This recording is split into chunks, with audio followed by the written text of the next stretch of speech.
I have a question about the moon in the metaphor.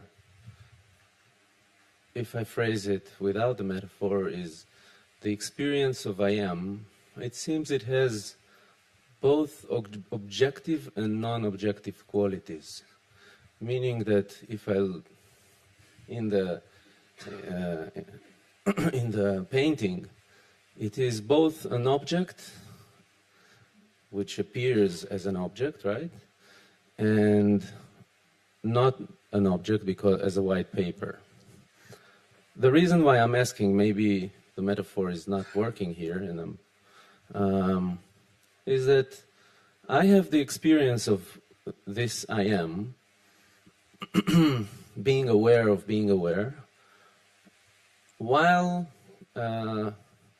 having any other experience, and it seems to me as if it's registered by the mind, because if it's a pure consciousness experience, there is no objective qualities and the mind does not have access to it.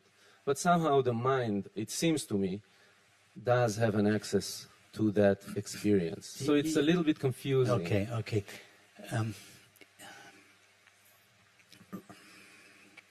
Remember, the mind is not something separate from consciousness that either has access to consciousness or not. The mind is just a limitation of consciousness. So all there is to the mind is consciousness. So the finite mind doesn't have access to the nature of consciousness because everything it knows is filtered through its limitations. So the finite mind cannot know infinite consciousness because everything that it knows is finite. But the knowing with which the mind knows its finite knowledge is infinite consciousness. So really, there is no finite mind per se. The finite mind is just an apparent limitation of infinite consciousness. But so that's why the finite mind thinks that the knowledge I am is inside itself. But you said that knowledge I am is both objective and non-objective. It's not true. Mm-hmm. Think of the painting. If you look at Turner's watercolor of the full moon at midnight in the landscape, the moon seems to be limited. But you go up and you look at what it is that borders the moon. It's the trees and the clouds. The limits don't belong to the moon. The limits belong to the trees and the clouds. If you go to the moon itself, the white paper, there are no limits there. It seems to be limited, but the limits belong to the trees and the clouds that surround it. If your mind, and remember your mind is just an apparent limitation of the one mind, infinite consciousness. If your mind now goes to the experience of infinite consciousness, your mind thinks, or the experience of I am, your mind thinks that takes place inside itself, but it's a gap in the finite. It's the part of your finite. It's the part of your finite mind that is not colored with thoughts and perceptions. It's the part of your finite mind that's not painted. It's the part of your finite mind that is devoid of perception and conception. In other words, it's infinite consciousness shining as it essentially is, not colored by thoughts and perceptions, as it essentially is in your finite mind, but it's not in your finite mind. Could you say it is a reflection of that in the mind?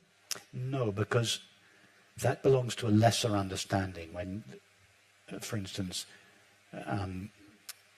sometimes I used to use the analogy of the sun as infinite consciousness and the moon as the mind. It's a completely different use of the moon metaphor. So forget the Turner painting. So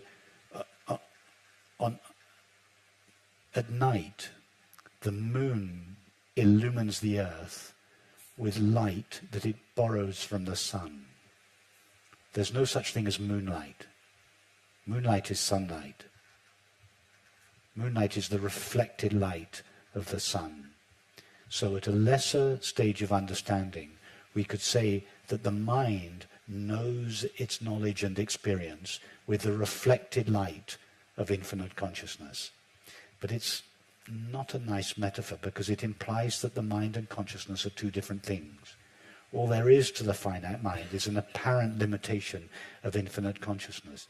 So it's not that the mind has its own light, its own package of knowing that is reflected from infinite consciousness. No, it's that the mind is a little subset of infinite consciousness. But if you look at the knowing inside the finite mind, all that's there is infinite consciousness. Much of it is coloured with thought and perception that makes it seem finite, but there's a little part of the finite mind that is not coloured by thought and perception. That is infinite consciousness shining in the finite mind. That's the knowledge I am. Exactly. Take the white paper again, and the finite mind is a little circle drawn on the white paper. But this time, instead of drawing the finite mind with a perforated circle, we shade it in. So now the finite mind is a little grey pencil, a little circle that's shaded out in pale grey on the white paper. But there's a little spot in the middle of the grey circle that we don't colour, that is still white. That is the knowledge I am, that seems to be in the mind. Is that it? Does that work? Great.